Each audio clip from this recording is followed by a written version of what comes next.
Hello friends, welcome to my YouTube channel exam journey. इस video में question 21 से 40 तक क्वेश्चन को देखेंगे। तो चलिए क्वेश्चन 21 देखते हैं। इसमें कह रहा है कि 19 वस्तुओं का क्रय मूल्य 16 वस्तुओं के विक्रय मूल्य के बराबर है, तो लाभ प्रतिशत क्या है। ठीक है, तो यहाँ पर पहले देख देते हैं। ये कह रहा है कि 19 वस्तुओं का क्रय मूल्य यानी सीपी बराबर है किसके, 16 वस्तुओं के विक्रय मूल्य यानी एसपी के बराबर है। ठीक है, तो इससे हम एक सीपी निकाल लेते हैं। सीपी बराबर हो जाएगा 16/19 एसपी, यानी ये हम सीपी का मान निकाले हुए हैं। ये कह रहा है कि लाभ प्रतिशत बताएं। तो लाभ का फॉर्मूला होता है, लाभ इक्वल होता है एसपी माइनस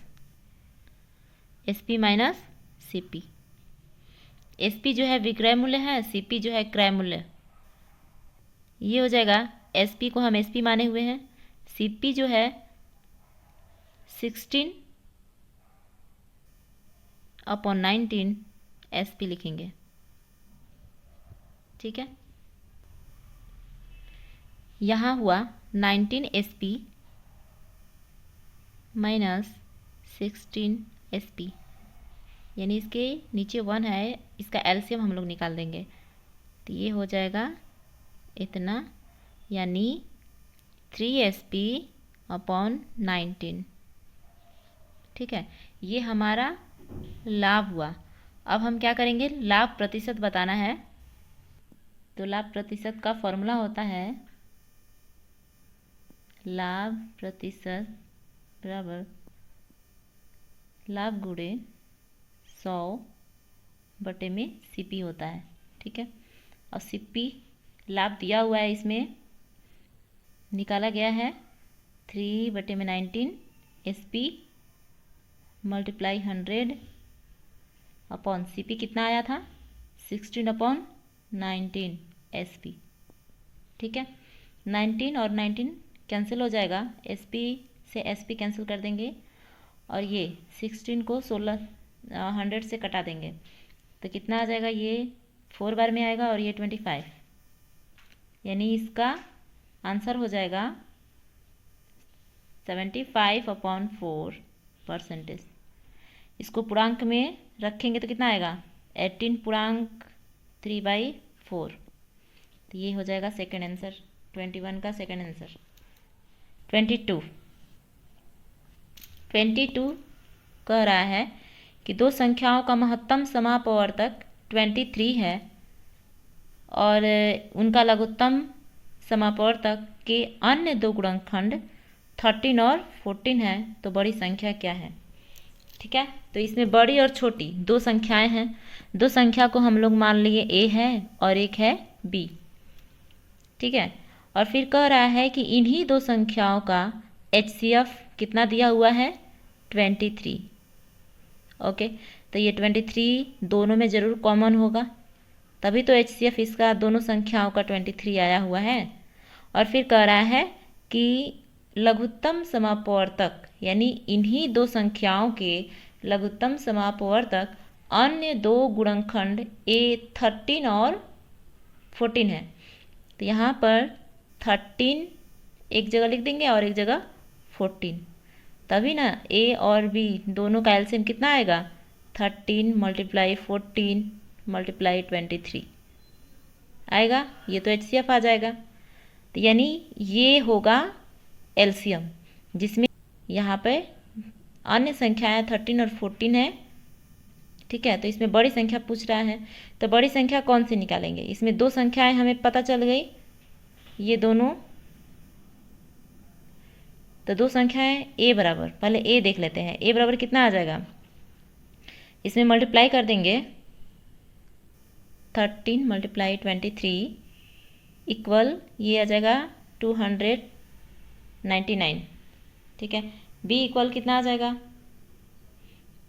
14 × 23, इसका आ जाएगा 322।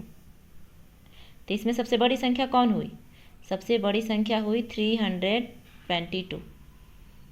तो ये लिख देंगे तीसरा आंसर। 23 क्वेश्चन को देखते हैं। इसमें कह रहा है कि एक दुकानदार 5 पेंसिल का एक पैकेट 12.5 रुपये में देता है, जबकि प्रति पेंसिल वह 3 रुपये लेता है। यानी एक पेंसिल वह देता है तो 3 रुपया लेता है, लेकिन यदि वो 5 पेंसिल देगा तो 12.5 रुपये में देता है। ठीक है। फिर कह रहा है कि मोहन को 23 पेंसिलें खरीदनी है। यानी कोई मोहन है, मोहन को 23 पेंसिलें खरीदनी है। 23 तो इसमें कितने पैकेटों की संख्या आएगी? पैकेटों की संख्या निकालने के लिए हम क्या करेंगे? 5 का पहले मल्टीप्लाई यहाँ डिवाइड कर लेते हैं। 5 का डिवाइड करेंगे तो ये पूर्णतः 4 बार में ये जाएगा और फिर 3 शेष बच जाएगा। ठीक है। यानी हमारे 4 पैकेट हो जाएंगे और 3 क्या होंगे? पेंसिल हो जाएंगे। तो 4 पैकेटों का मूल्य कितना रुपये आ जाएगा? 12.5। यानी एक पैकेट का मूल्य 12.5 रुपये है। तो 4 पैकेट का मूल्य हम लोग यहाँ से क्या करेंगे? निकाल लेंगे। और यहाँ 3 पेंसिलों का मूल्य निकालेंगे। 3 पेंसिलों का मूल्य कितना रुपये हो जाएगा? यहाँ देखिए, यहाँ कह रहा है कि प्रति पेंसिल का मूल्य 3 रुपये लेता है वो। ठीक है। तो 3 पेंसिल का मूल्य 3 × 3 ये हो जाएगा 9। और यहाँ पर गुणा करेंगे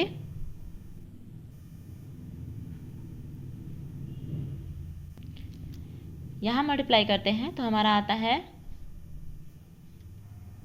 5 का 20 हो जाएगा, 12 चौका 48, 2 50, यानी इतना हो जाएगा। ठीक है। बट ये पैकेटों का टोटल मूल्य आया, 4 पैकेट का मूल्य है और ये 3 पेंसिल का मूल्य है। टोटल पेंसिल का मूल्य कितना हो जाएगा? यानी टोटल मोहन ने कितना चुकाया? तो 50 + 9, इसको दोनों को हम लोग क्या कर देंगे? ऐड करेंगे तो आ जाएगा 59 आंसर होगा। ठीक है। यानी मोहन जो है 59 रुपये दुकानदार को दिया। 24 क्वेश्चन देखते हैं। इसमें यहाँ है कि एक पतलून के लिए 1 मीटर 20 सेंटीमीटर कपड़े की आवश्यकता पड़ती है, तो 10 पतलूनों के लिए कितने कपड़ों की आवश्यकता पड़ेगी? तो 1 मीटर 20 सेंटीमीटर, 1 मीटर 20 सेंटीमीटर को हम लोग क्या लिखेंगे? 120 सेंटीमीटर। ठीक है। यानी इतना सेंटीमीटर है। इसमें कितने चाहिए? इसमें जो है 10 पतलून चाहिए, 10 ठो। एक पतलून के लिए इतना रुपया लगता है, तो 10 पतलून के लिए कितना हो जाएंगे? 10 का इसमें मल्टीप्लाई कर दीजिए, ये हो जाएगा 1200 सेंटीमीटर। यदि हम लोग इसको मीटर में चेंज करते हैं तो 100 से क्या करना पड़ेगा? डिवाइड। तो ये हो जाएगा 12 मीटर। 12 मीटर कपड़े आ जाएंगे। तीसरा आंसर। अब हम लोग चलते हैं 25 यहाँ कह रहा है कि एक विद्यालय में विभिन्न खेल खेलने वाले खिलाड़ी हैं। ठीक है। यहाँ देखिए कह रहा है, क्वेश्चन है यहाँ पर, क्रिकेट खेलने वालों में 40% लड़कियां हैं, क्रिकेट खेलने वाले लड़कों की संख्या बतानी है। तो देखिए क्रिकेट खेलने वालों में 40% लड़कियां हैं, तो लड़के कितने हो जाएंगे? 60%। ठीक है। 40% यदि लड़की हैं तो 60% क्या हो जाएंगे? लड़के हो जाएंगे। अब कह रहा है, हम लोग देखते हैं कि क्रिकेट कितने बच्चे हैं खेलने के लिए, तो यहाँ देखेंगे उनकी संख्या कितनी है? 80 है। टोटल लड़के और लड़की दोनों मिला करके 80 है। तो 80 का हम लोग 60% निकाल लेंगे तो टोटल हमें लड़कों की संख्या निकल जाएगी। ठीक है। तो ये कितना आ जाएगा? 48। तो ये हो जाएगा 48 लड़कों की संख्या होगी जो कि क्रिकेट खेलते हैं। मतलब कोण जो है रेडियन में मापा जाता है, दाब को किस में मापा जाता है? पास्कल। कोण का ऐसा ही मात्रक, कोण का जो भी मात्रक है रेडियन है, तो दाब का मात्रक पास्कल। तो पास्कल यहाँ पे आंसर हो जाएगा तीसरा। अब चलते हैं 27 क्वेश्चन। इसमें कह रहा है कि विषम युग्म को चुनिए। तो इसमें देखेंगे कि 10 का स्क्वायर 100, 12 का स्क्वायर 144, 13 का स्क्वायर तो नहीं है, 15 का स्क्वायर 225। तो ये सबसे अलग हो जाएगा, यानी तीसरा आंसर। ठीक है। 28 क्वेश्चन। कह रहा है कि निम्नलिखित श्रृंखला में अगला पद क्या होगा। देखिए इसमें कह रहा है अगला पद क्या होगा। ठीक है, तो इसमें देखते हैं कौन से रूल्स को फॉलो किया गया। इसमें पहले यहाँ देखेंगे कि डी को 4 लिखा गया, सी को 3 लिखा गया, यानी डी का अंकन 4, सी का नंबर 3 है। जैसे कि एक फॉर्मूला होता है, मान लेते हैं उसी के आधार पे हम लोग सारे जो भी अल्फ़ाबेट के लेटर हैं उनके अंक को जान जाते हैं। इसका होता है इजोटी, EJOTY। ठीक है, इसको 5 मानेंगे, ये 10 हो जाएगा, ये 15, T 20, ये 25। ये याद करने का आसान तरीका है, 5, 10, 15, 20, 25, यानी इजोटी। ठीक है, इसी के आधार पे हम लोग देखेंगे। देखिए इसमें कह रहा है कि यहाँ पे DC, यानी डी के जस्ट पहले वाला CD, हम लोग यहाँ से देखते हैं CD, E को स्किप किया, FG, H को स्किप किया हुआ है IJ, फिर किसको स्किप करेगा, K को स्किप करेगा LM, यानी इधर L आना चाहिए, इधर क्या आना चाहिए, M आना चाहिए। ठीक है, तो L का हम लोग देखते हैं कि L कौन से स्थान पे आएगा। L कौन से स्थान पे आएगा, तो यहाँ से हम लोग देख लेते हैं L, J के बाद आता है ना KL, तो यानी 12, तो 12L, और यहाँ M देखेंगे JKLM, यानी इसे जस्ट बाद में 13M, तो ये हमारा हो जाएगा। देखिए यहाँ पे 13L, 13M, 12L, यानी तीसरा आंसर। ठीक है, इसी को हम लोग याद रखते हैं तो सारे सीरीज के क्वेश्चन को हम देख सकते हैं यदि ये अल्फ़ाबेटिकल हो तो। 29 देखते हैं, कह रहा है कि दिए गए विकल्पों में से विषम शब्द को चुनिए, यानी इसमें जो सबसे विषम है उसी को देखना है। कह रहा है कुर्सी, मेज, दरवाज़ा, लकड़ी। लकड़ी तो एक वस्तु हो गई, जैसे कुर्सी कोई बैठने वाला चीज़ हो गया, मेज भी बैठने वाली है, दरवाज़ा कोई वस्तु हो गया बना बनाया हुआ लकड़ी का। ठीक है, तो ये लकड़ी ही कुछ अलग हो जाएगा, तो ये लकड़ी, यानी चौथा आंसर होगा सही। क्वेश्चन 30 देखते हैं, इसमें कह रहा है कि 39 विद्यार्थियों की कक्षा में सुरेश का रैंक अशोक से 7 रैंक आगे है। यदि अंत से अशोक का रैंक 17वां है तो शुरू से सुरेश का रैंक क्या होगा। ठीक है, यानी एक कक्षा है जिसमें कि कितने विद्यार्थी हैं, टोटल 39 हैं। ठीक है, इसमें जितने विद्यार्थी हैं टोटल कितने हैं, 39 हैं।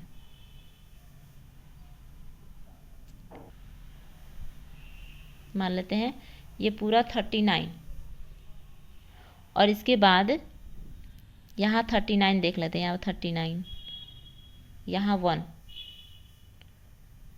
अब कह रहा है कि अशोक जो है, सुरेश का रैंक अशोक से 7 रैंक आगे है। यदि अंत से, यानी अंत से अशोक का रैंक 17वां है, यानी अंत से इसका रैंक, किसका, अशोक का रैंक कितना है, 17वां है। ठीक है, तो 39 में पहले 70 हम लोग माइनस कर लेंगे।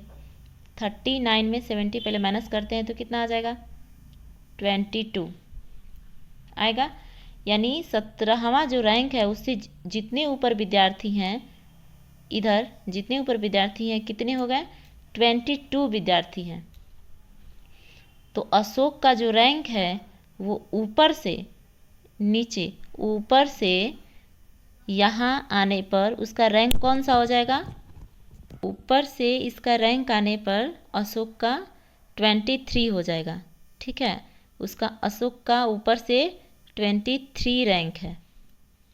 तो फिर कह रहा है इसमें कि सुरेश का रैंक अशोक से 7 रैंक आगे है, 7 रैंक उसका आगे है। तो पहले हम लोग क्या करेंगे, इसमें 23 है, 23 से 7 रैंक आगे है उसका ना, यानी ऊपर ही 7 माइनस कर दो, तो 7 माइनस कर लेंगे, इसमें कितना आ जाएगा, 16, यानी सुरेश का रैंक कितना कितना आएगा, 16।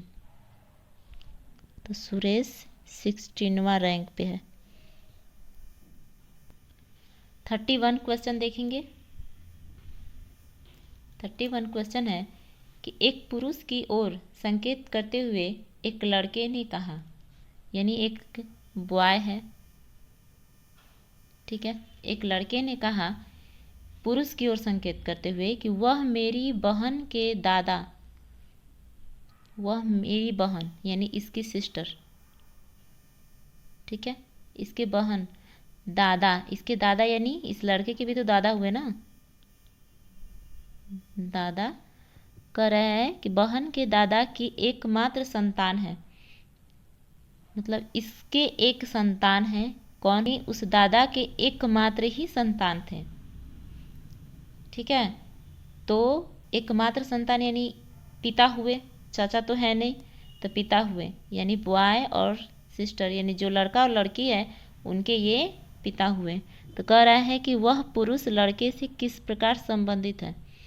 तो वह पुरुष जो है पिता से नाते से संबंधित है, पिता के नाते से। तो ये हो जाएगा पहला आंसर। 32 देखते हैं। 32 कह रहा है कि एक विशिष्ट कोड भाषा में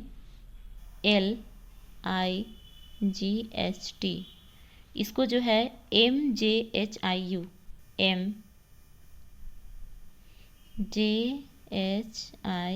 लिखा गया हुआ है, ठीक है।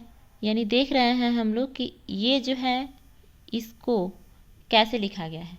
तो L के बाद M आता है, I के बाद J आता है, G के बाद H आता है, H के बाद I आता है, I के बाद U आता है, ठीक है। यानी एक एक प्लस किया गया है, इसमें एक एक आगे आगे ले लिया गया हुआ है।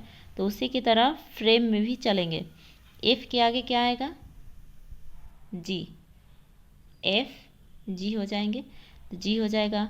R के बाद देखिए F R A M E, F G R S, A के बाद B, और ये M है तो N, E के बाद F।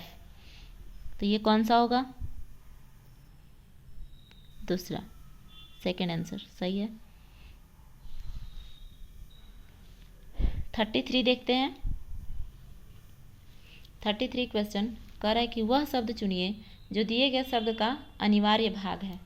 जैसे फैक्ट्री दिया हुआ है, शब्द है फैक्ट्री, तो इसका अनिवार्य भाग कौन सा होगा? विद्युत, चिमनी, फाइल या कामगार।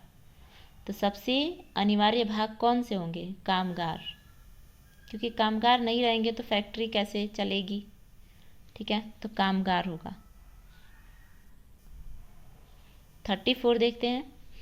इसमें कह रहा है कि एक आदमी दक्षिण की ओर मुंह करके खड़ा है। देखिए हम लोग एक डायरेक्शन बना लेते हैं।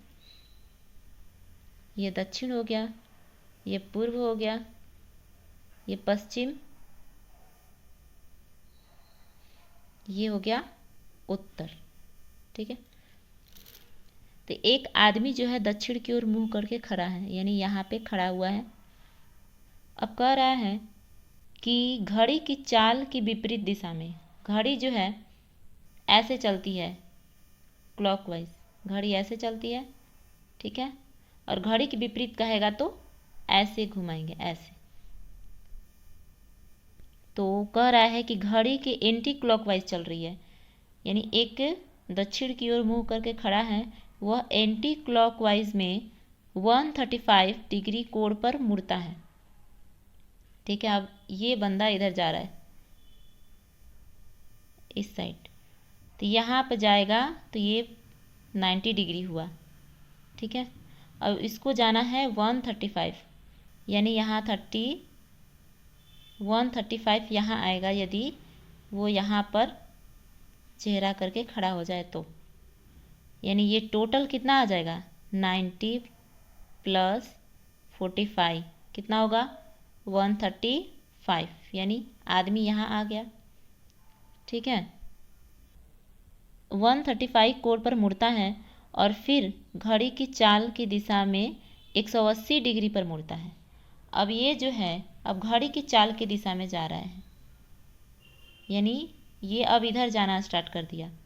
तो घड़ी की चाल की दिशा में 180 जाता है। तो 180 कैसे जाएगा? तो पहले यहाँ से यहाँ तक दूरी तय किया तो 135 हुआ, और यहाँ यदि आ जाएगा, यहाँ पे चलते चलते यहाँ आ जाता है तो यहाँ 45 डिग्री का कोण बना, ठीक है, 45।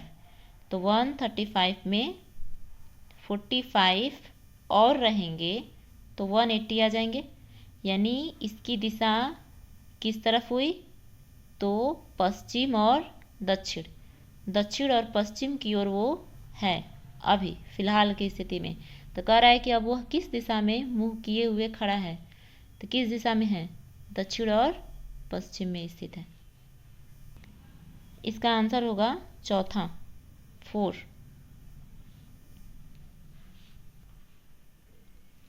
इसमें देखते हैं 35 क्वेश्चन।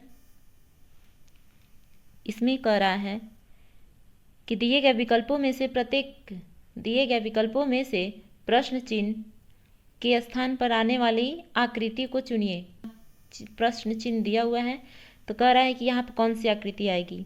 यहाँ देख लेते हैं पहले फिगर में कि कैसे कैसे ये आगे तक किस रूल को फॉलो करते हुए हुआ है, ठीक है। तो यहाँ पर देख लेते हैं कि यहाँ पर 1 है, एक ठो वस्तु है, यहाँ 2 वस्तुएं हो गई, यहाँ 3 हो गई, यहाँ पे 4।